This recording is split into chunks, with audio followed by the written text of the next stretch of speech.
Cine Garage. Aquí cabe todo el cine. Con Eric Estrada. Retrovisor. Disponible en iTunes, Spotify, Patreon y puentes.mx. Presentado por Vans.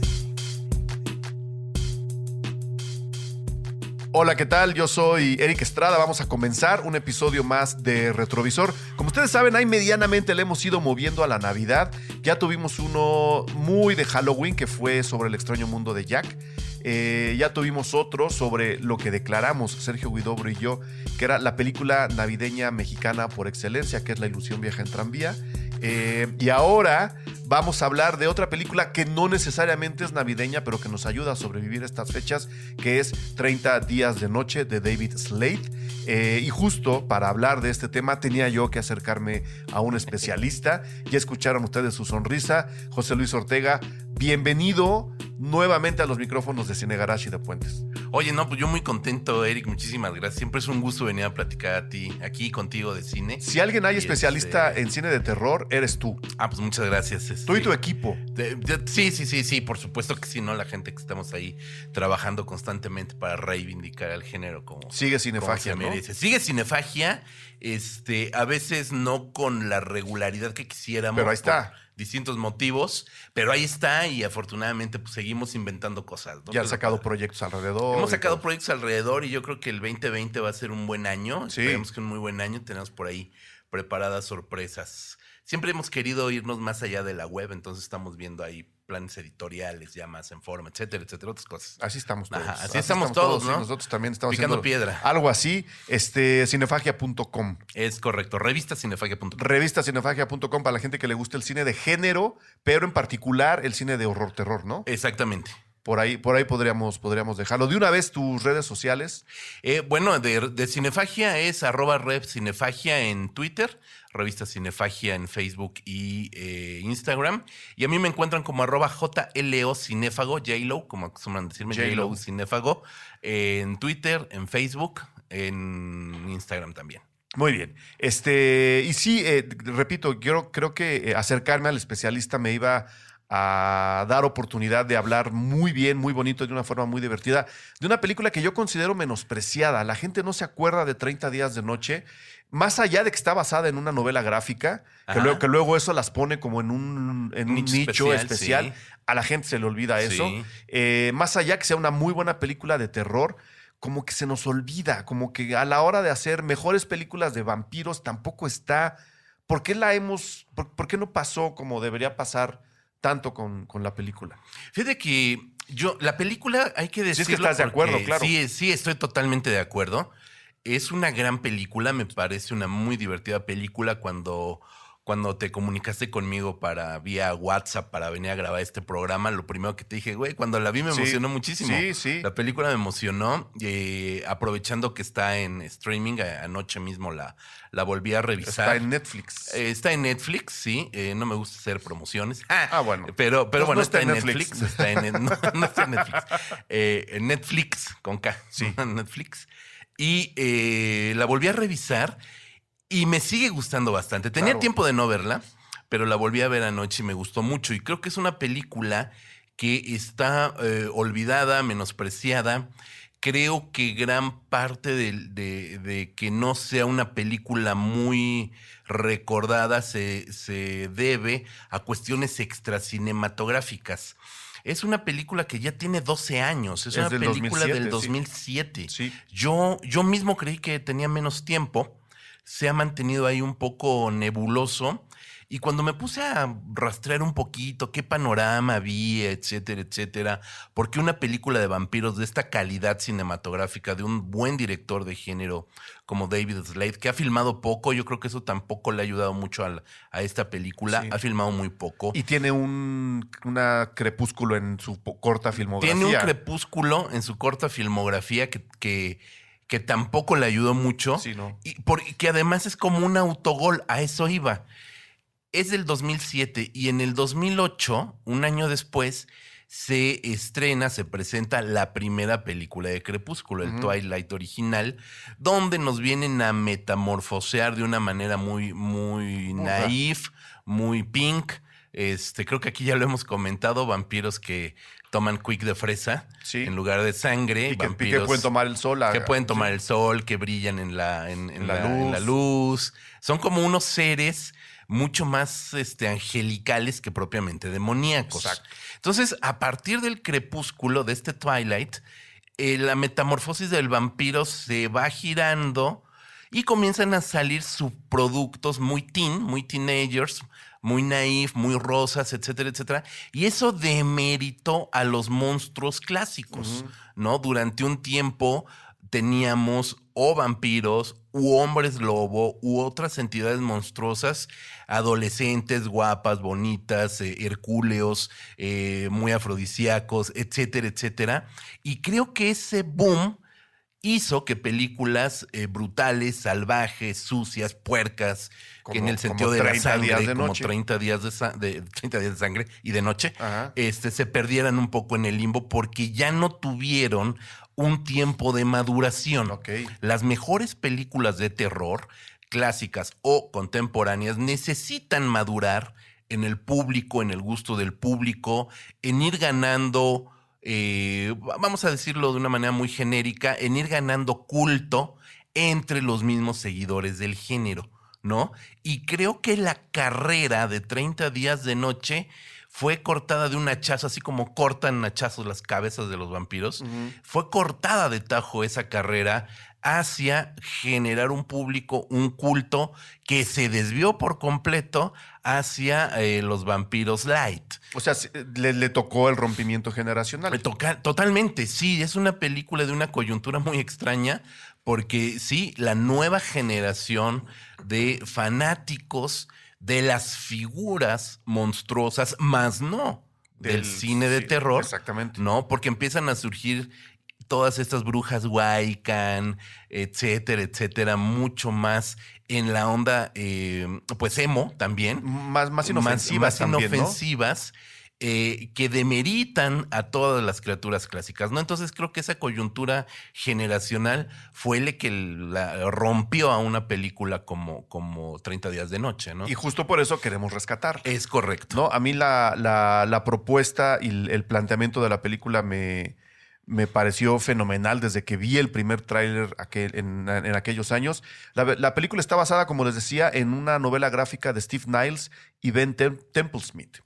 Y a lo que apuesta es justo a esto. Estamos en una comunidad muy al norte, en Alaska, en esta parte del mundo, en donde, por supuesto, cuando es el solsticio de invierno, ¿verdad? Llega, el sol se oculta por 30 días. Sí. Es decir, pasan 24 horas y uno no ve la luz del sol porque pues, el sol está del otro lado del planeta, ¿no?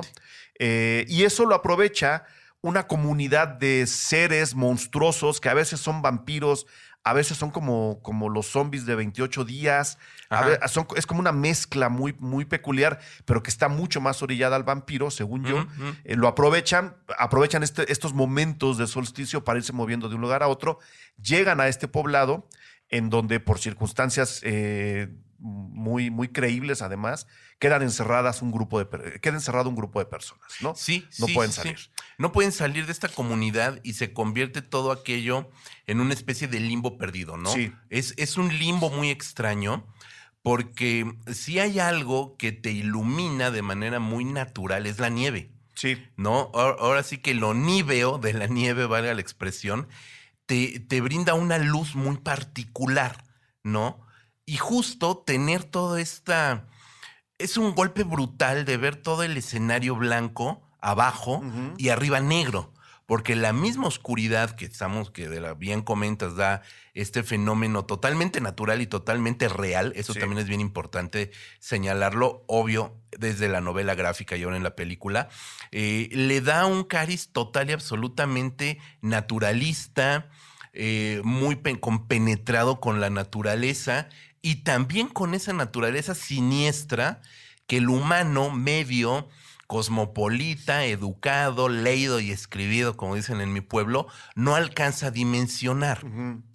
Hay todavía en este gran planeta zonas grises que todavía nos ofrecen ¿no? Algunas cosas siniestras, algunas cosas desconocidas. Y nos vamos al fondo del mar, y nos vamos al Amazonas, y nos vamos a Siberia, ¿sabes? Y todavía encuentras estos páramos extraños, ¿no? Y llevarlo a Norteamérica, pues sigue siendo Estados Unidos, finalmente sigue siendo esta gran ciudad dueña del mundo, por llamarlo de alguna manera, pero en su parte más oscura, que siempre el terror norteamericano ha buscado de eso que llaman la América gótica, esa América rural, campesina, de lerdos, etcétera, etcétera, la etcétera. frontera con los salvajes. Exactamente, del bosque, la ¿no? frontera con los salvajes, los rednecks, etcétera. Pero ahora se atreven a llevarlo a un lugar aún más inexplorado, ¿no? Como lo es Alaska, que Alaska es la mitad de los Estados Unidos, es un territorio enorme que colinda ya con la nada absolutamente, donde todavía pueden existir fenómenos que no conocemos. Claro, ¿no? y a pesar de que está en esa enorme frontera, en ese polo, nunca mejor dicho, ahí hay seres humanos. Es decir, hay seres humanos donde no debería haber seres humanos. Donde no debería de haber. Hay una línea, el protagonista, que es Josh Hartnett, un actor que tuvo su boom justamente en esos momentos y que ya después creo que lo recordamos más por su papel de hombre lobo en Penny Dreadful. Creo que es un actor también ahí medio perdido. Hay una línea donde comenta, ¿por qué vivimos aquí? Porque nadie más puede. Sí. Somos nosotros. Entonces eso también ya te pone este grupo de personajes. También es un hecho real que la gente que vive en estas comunidades, cuando vienen estos ejercicios, evidentemente abandonan los poblados, se quedan prácticamente como ciudades fantasmas, se quedan las autoridades, se queda el mínimo de personal necesario para que el pueblo marche, ¿no? Entonces, este grupo encabezado por Josh Hartnett, que es el sheriff del pueblo, sheriff del condado, que eso también le da un aura como de western, crepuscular ahí, muy extraño, comenta esto: nosotros estamos aquí porque nadie más puede vivir aquí. Entonces eso también te pone a estos personajes en una frontera no solo geográfica, sino también en una frontera anímica, porque son los que ya no tienen nada que perder, los que están atravesando por momentos muy difíciles. Cada uno tiene su propio luto, no en el sentido de la muerte, sino en ese sentido de desapego ya al resto del entorno humano. O están huyendo, o están buscando algo. O huyen, ¿no? o buscan, exacto. Entonces son personalidades también al límite. Sí. ¿No? Entonces tenemos ese límite geográfico y tenemos ese límite anímico, ¿no? Entonces, ¿qué es lo que nos falta? El límite siniestro. El límite de lo real. Ajá, el límite de lo real. De lo siniestro, de lo que sí creemos y de lo que no podríamos creer. No, porque hay una cosa también interesante para quienes han visto la película y quienes no, vayan a Netflix, véanla. En el momento en que comienzan los ataques, nunca se pone en duda que algo está pasando. Sí. ¿No? Cuando Josh Hartnett, el protagonista, el sheriff, comienza a percatarse de lo que hay, nunca duda, como en otras películas de, no es cierto, no es cierto. No es los vampiros no existen, ¿no? Que es la frase típica de las malas películas de vampiros. Exactamente. Los vampiros no existen. Y en esta película hay un personaje que dice, son como vampiros. Y la otra persona dice, los vampiros no existen. No, pero estos sí. Estos sí. No son vampiros, ¿qué son? Aquí están y nos están cargando de una manera brutal. Sí. Entonces, sí es una película que David Slade aterriza muy fácilmente, creo. Digo, es fácil decirlo, evidentemente. Sí, claro. Le ha de haber costado un buen de trabajo. Hay 3 guionistas, maquinarlo, con eso te digo todo. fíjate. Sí. Pero lo baja muy bien a la esfera de lo real, ¿no? Y eso es verdaderamente agradable. Que es justo lo contrario a lo que pasó con Crepúsculo. Sí. Que de lo real se lo llevan a una cosa, como decías tú, casi angelical, ¿no? Y está todo como muy envuelto en tules, como aquí no pasa nada, todo va a estar bien. Aquí es justo al revés. Lo más improbable del mundo acaba haciéndose presente en un pueblo que está en la frontera de todo. Exacto. ¿No? A mí, y el hecho de que esté en la frontera de todo me gusta porque, sin ser obvia, acerca la película, como ya decías, a lo más tradicional del cine de terror americano, ¿no? El bosque maldito, el lago, ¿no? En donde termina la civilización siempre hay una amenaza, que ha sido el miedo del pueblo norteamericano desde siempre, ¿no? Los pioneros, el cruce por las montañas, todo lo que está más para allá, lo inexplorado, es la gran amenaza. México. México, ¿no? Aquí tenemos que claro. cerrarnos. Aquí Sí, tenemos que cerrarnos. Y la película juega también mucho con eso. a pesar de estar tan orillada al cine de terror tradicional o típico, digamos, de Estados Unidos, en donde incluso podemos poner a La Bruja, creo que La Bruja se parece mucho Sí. a esta película. ¿Qué tanto le debe, por ejemplo, o qué tan probable habría sido que esta película 30 días de noche existiera si antes no se hubiera hecho La Cosa de John Carpenter? Uy, wow.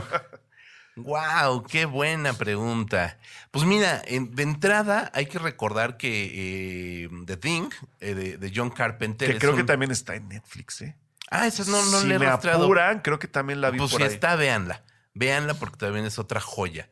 Es un remake de estos remakes que hace John Carpenter, que son reapropiaciones Sí. de obra, más que un remake cuadro por cuadro, de una película de más de ciencia ficción de los años 50, donde también aprovecha el límite de la humanidad, que es justamente el Ártico, para descubrir una criatura que nos va a cargar igual a la humanidad, ¿no? Entonces, de alguna manera, la premisa es la misma, ¿no? Allá teníamos una criatura, aquí tenemos un puñado de criaturas, pero básicamente se reduce a lo mismo, ¿no? A llevar al grupo de humanos, que es variopinto, que son mujeres, que son hombres, que son ancianos, que son jóvenes, Unos incluso valientes, niños, otros cobardes. unos valientes, Hay niños cobardes, también.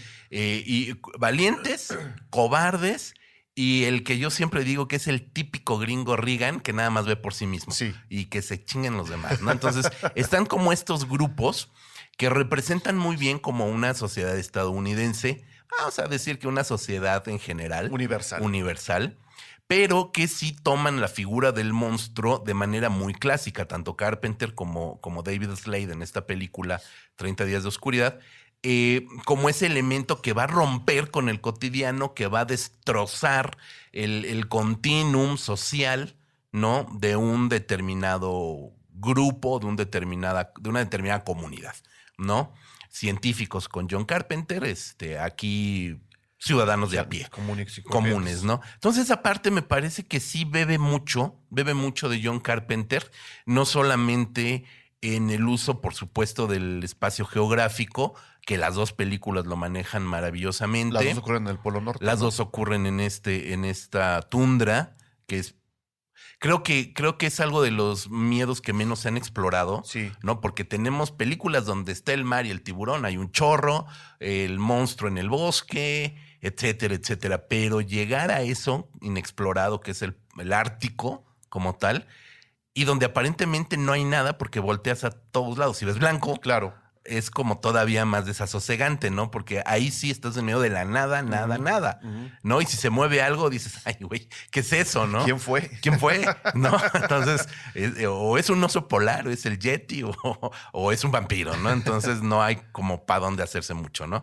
Entonces creo que aprovechan mucho eso, ¿no? Y sí, definitivamente creo que debe mucho. Y sabes, ahorita que mencionas a John Carpenter, me parece que John Carpenter juega doble en estas reapropiaciones de David Slade. La más evidente sería, por supuesto, The Thing, La Cosa, pero creo que Vampiros de John Carpenter también juega mucho, no solo por los vampiros en sí, sino por esta aura de western, ¿no? Vampiros es un western con vampiros, totalmente, ¿no? Sí.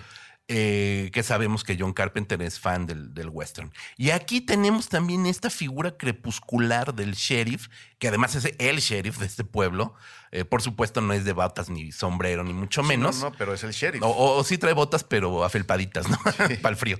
Y que en el transcurso de la película vas viendo cómo se convierte un poco también en pues estos vaqueros que están asediados por apaches. Sí. ¿No? O por cuatreros. O por cuatreros. Sí, no digamos solo apaches. Por cuatreros o apaches, ¿no? Y que tienen que trasladarse de la comisaría al fuerte, ¿no?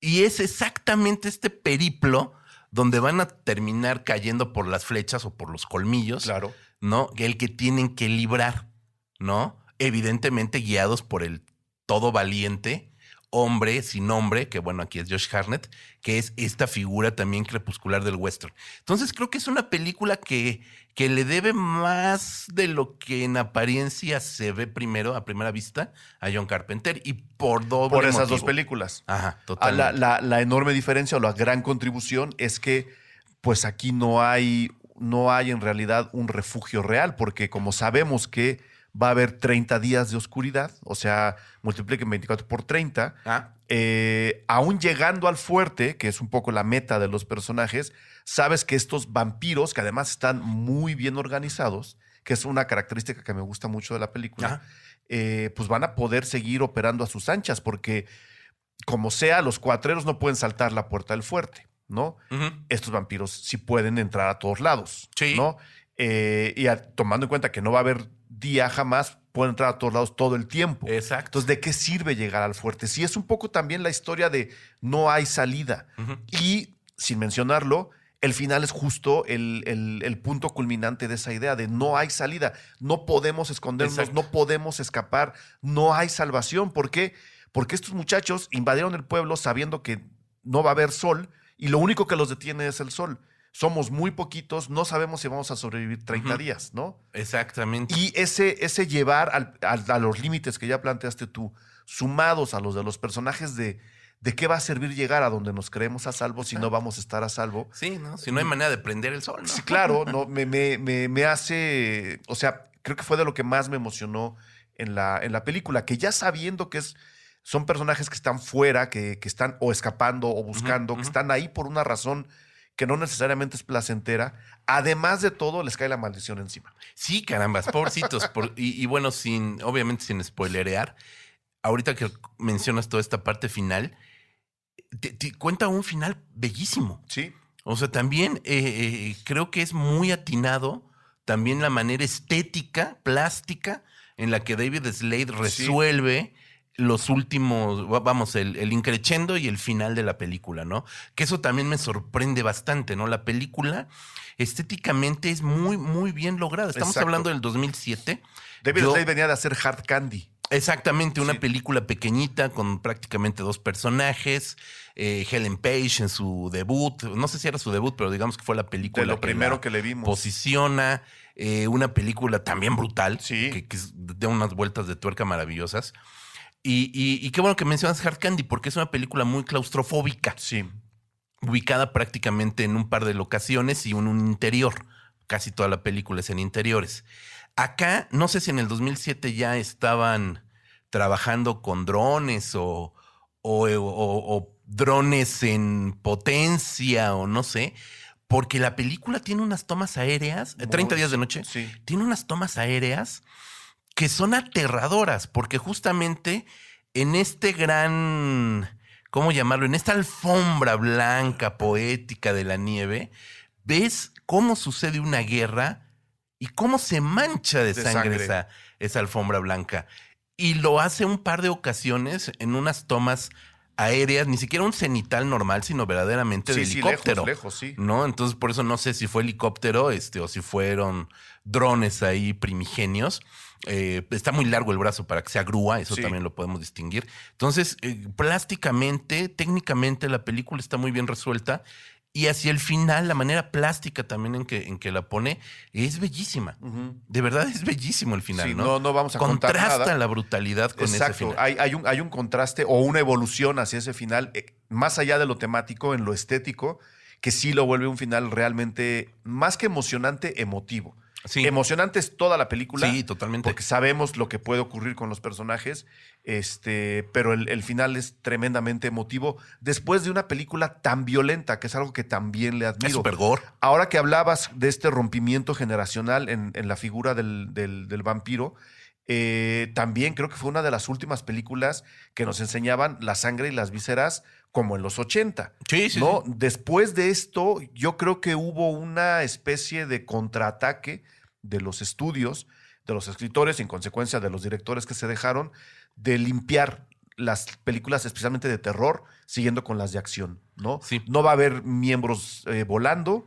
O sea, ya no vamos a cortar brazos, ya no va a haber tanta sangre. Si matan a alguien, no va a ser a cuadro. Y no estoy pidiendo que siempre sea así, pero Creo que el cine como arte a veces necesita esas licencias Sí, claro. para ser violento gráficamente, incluso o sea, a nivel de pornografía violenta, ¿no? Ujú. Y después de esta, creo que el cine se empezó como a conformar con dosis muy pequeñas de violencia, que es algo que le aplaudo mucho a esta película, la enorme dosis de violencia Sí. gráfica que tiene, que seguramente hereda de la novela.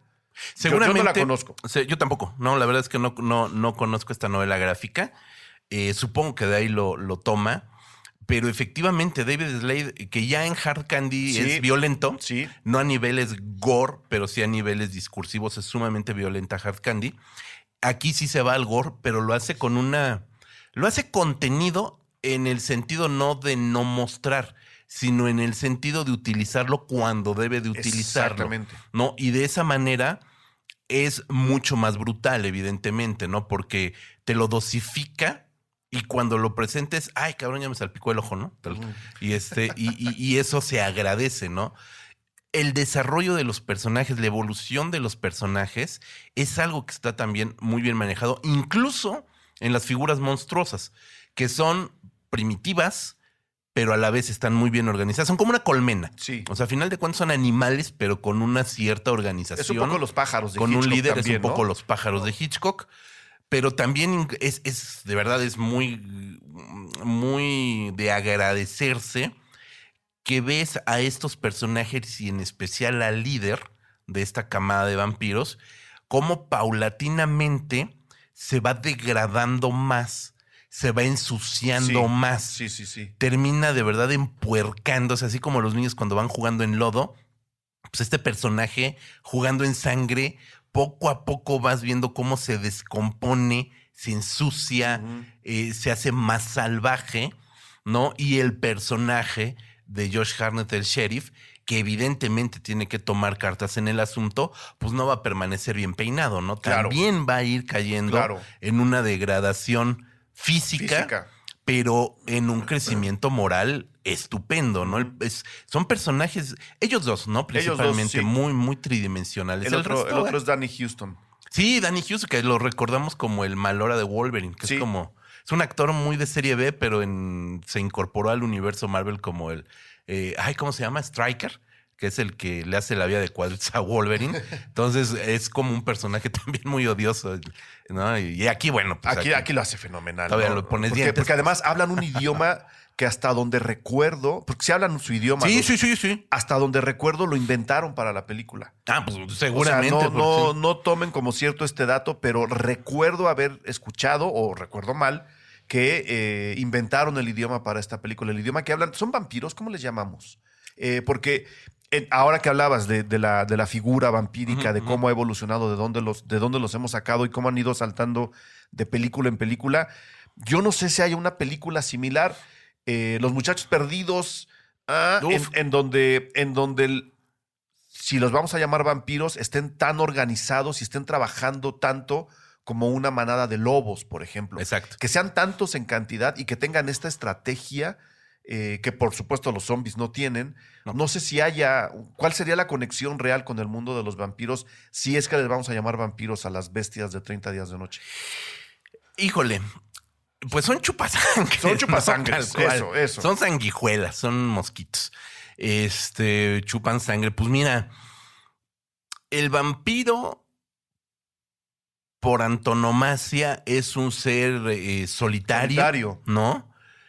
Que sí se puede conjuntar de alguna manera con un pequeño grupo, con una pequeña manada, vamos a llamarle, ¿no? Pero por lo regular son personajes muy solitarios, ¿no?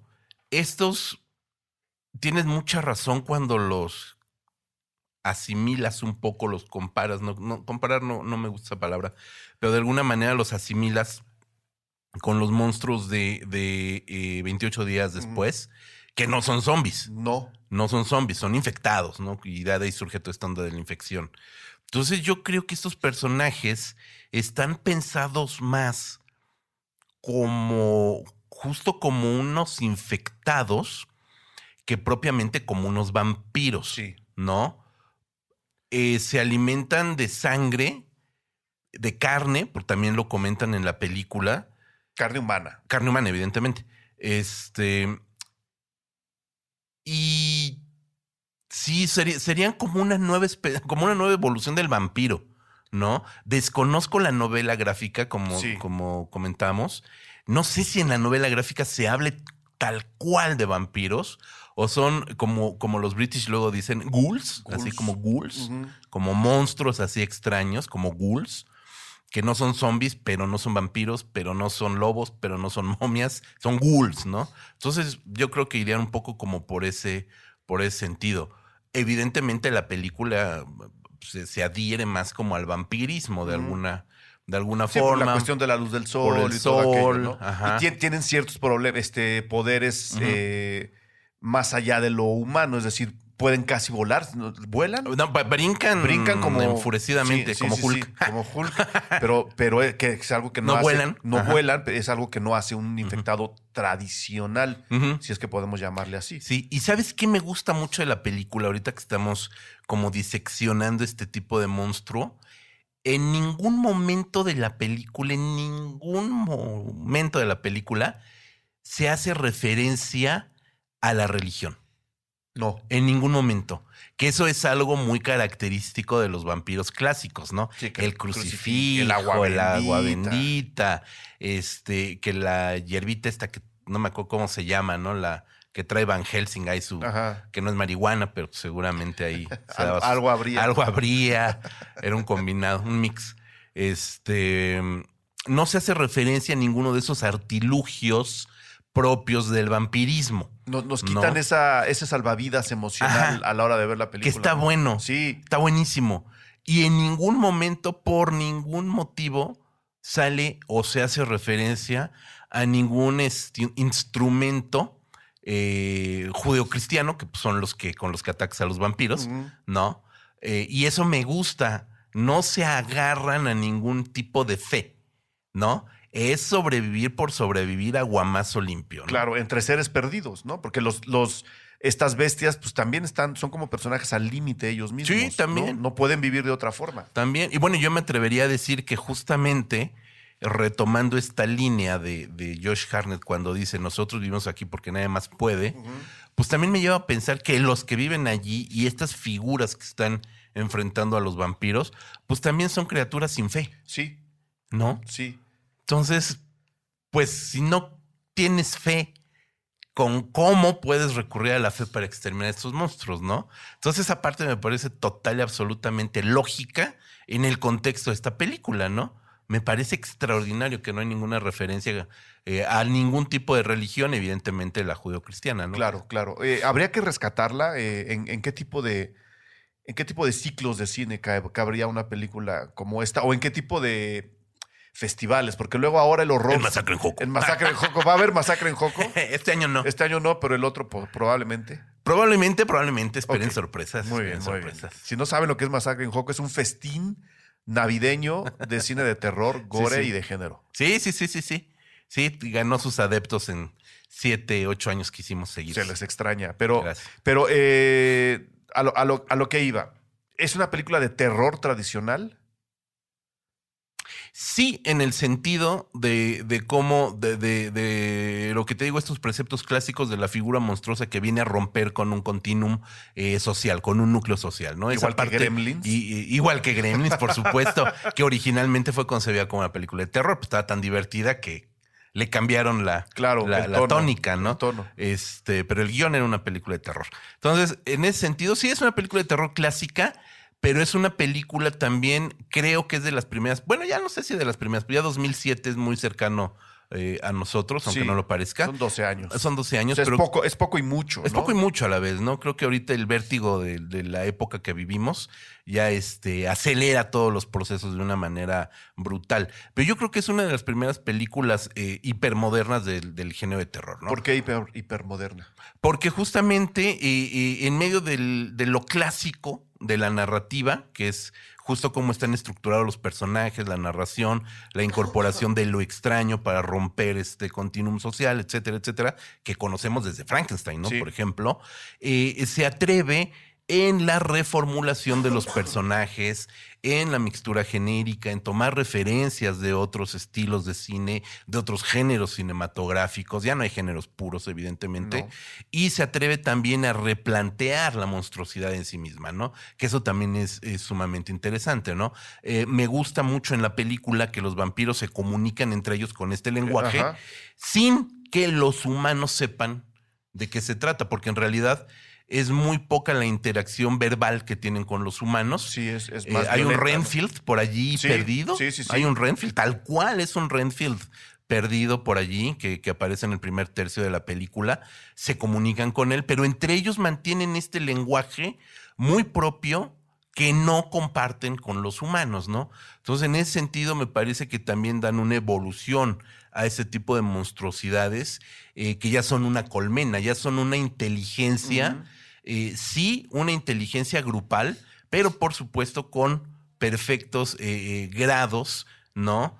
Llamémosle sociales Sí, sí, sí. entre ellos, ¿no? Como un pequeño ejército. Exactamente. Pues sí, a mí es una película que me emociona mucho y es una pena que se nos haya perdido ahí David Slade. No sé qué habría hecho ahora que hay chance, por ejemplo, de hacer películas, digamos, de formas diferentes, ¿no? Con plataformas como Amazon Sí, sí. y todo aquello. Pues fíjate que este año, justo este año, presentó David Slade con Ryuhei Kitamura, con Mick Garris, David Slade y no me acuerdo qué otro director, una compilación que se llama Nightmare Cinema, Ok. ¿no? Que es una película que además tiene por allí guión de una mexicana, de Sandra Becerril, Sí. ¿no? Y esta película, Nightmare, está este año, está catalogada entre las mejores películas de terror del género.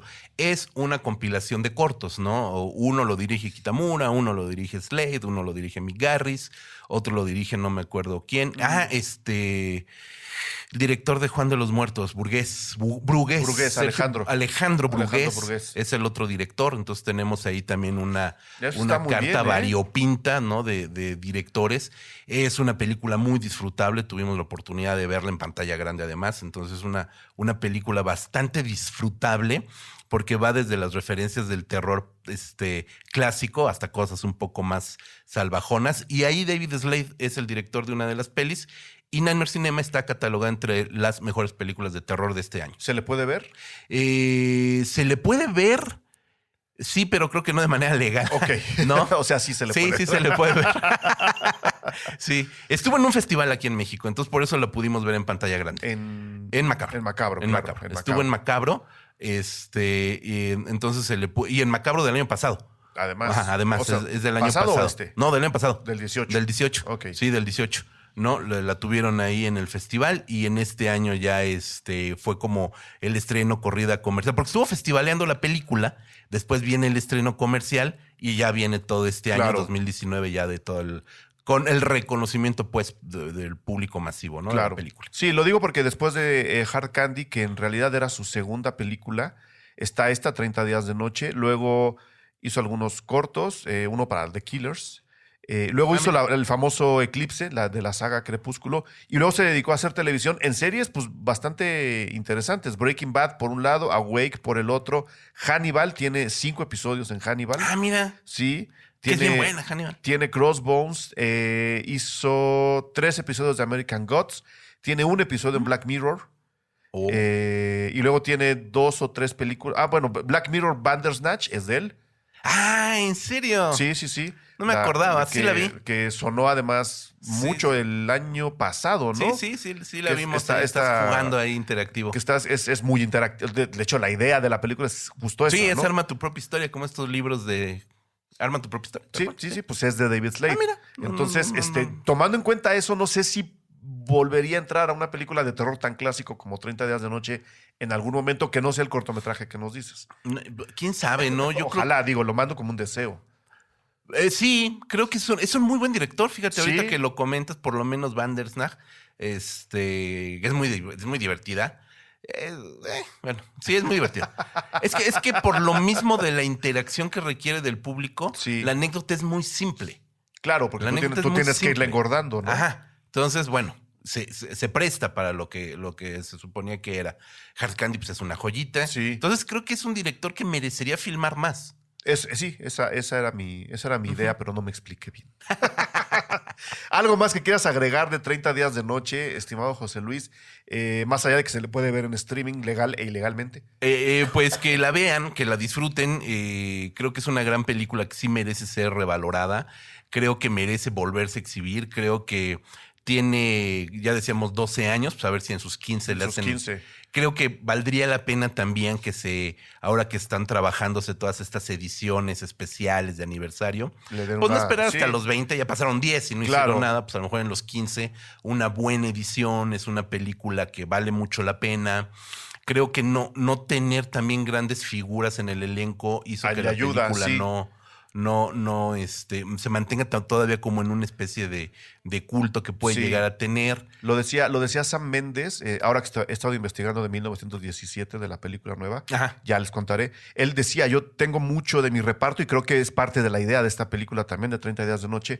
El reparto está elegido para que la gente no vea a un Brad Pitt y no vea a un Tom Hanks, que en cuanto los ves y dices es guapo y simpático, no le va a pasar nada. Claro. Entonces, cuando tienes gente que no está tan localizada en la memoria de las personas, de los espectadores, sí te genera un poco de inquietud de no sé quién se va a morir primero, no sé quién va a sobrevivir. Sí, y eso juega mucho a favor de la película. Sí, creo que eso también es correcto, muy correcto. La película tiene muy buenas actuaciones, pero no son grandes estrellas, entonces eso le ayuda también a potenciar todo este drama, porque al final pues, sí también es un drama ver la suerte de este grupo de gente. Y tiene por ahí una secuela que no vean la secuela. Cierto. No vean la secuela, vean la original. ¿Cómo se llama? 30 días después, 30 días de oscuridad. No recuerdo, no sé. No sé, pero no la vean. No la vean. No la vean porque es tan buena película que está diseñada para no tener segunda parte. Sí. ¿No? Sí.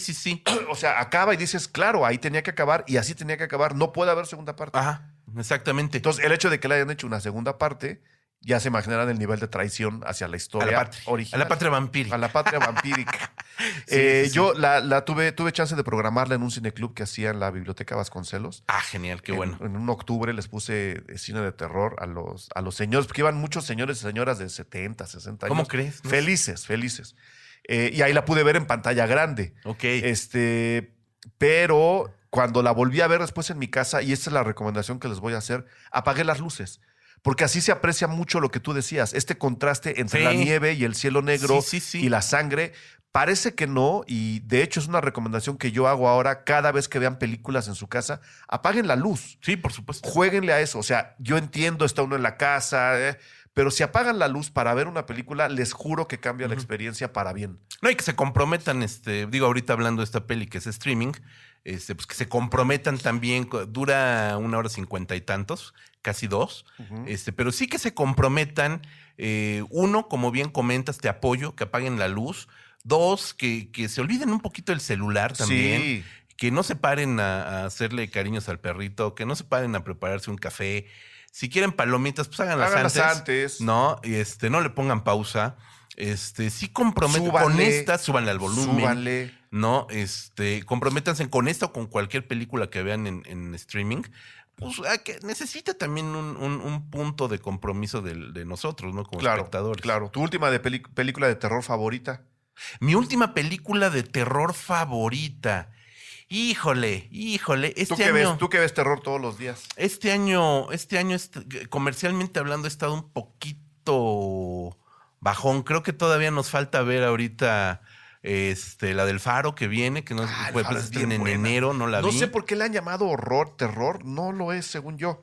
Habría que verla, pero no la he visto. Yo ya la vi, me gustó mucho. Fíjate que, y aquí sí voy a tener que meterles el pie a la mayoría del público, porque me gustó mucho la nueva película de Stanley, de Richard Stanley, que es El color que vino del espacio, ¿no? The Color Out of Space. Yo no la he visto. Tuvimos la oportunidad de verla porque fue la función de clausura del Mórbido de este año. Nos agasajaron con esa joya y es una película maravillosa. Creo que es lo que todo espectador y lector fanático de Lovecraft espera. Sí, es lo que han dicho. Con Nicolas Cage. Con Nicolas Cage, que está en estado de gloria. y panzón. Entonces. Estar panzón es estar en estado de gloria. Estar panzón es estado de gloria. Ahí está Buda de ejemplo. Exactamente. Y es una película de verdad extraordinaria. Muy buena película. Yo deseo de verdad con toda mi alma que encuentre distribución en México, que se pueda ver en México esa película, porque es una gran obra de un director de culto como es Richard Stanley. Y que de verdad es como la suma de todos lo que los fanáticos de Lovecraft pueden esperar. Color Out of Space. Color Out of the Space, sí. Se llama la película. Pues ahí está nuestra apreciación de, yo insisto, un peliculón de terror que es 30 días de noche. Sí, lo es. Ahí está José Luis, ya les dio sus redes sociales. Repítelas, por favor. @JLO Cinéfago, JLO Cinéfago. Ahí me encuentran en Twitter, me encuentran en Instagram y en Facebook, José Luis Ortega. Muy bien. Para que le pregunten lo que quieran de cine de terror, él es el bueno. Mil gracias, José Luis, por Estamos venir bien, sí. hasta acá para grabar este programa. Estoy muy contento con el resultado. No, yo también estoy muy contento. Siempre que me invites, aquí voy a estar. Muy bien, muchas gracias. Adiós a todos. Cine Garage. Aquí cabe todo el cine. Con Eric Estrada. Retrovisor. Disponible en iTunes, Spotify, Patreon y puentes.mx. Presentado por Vans.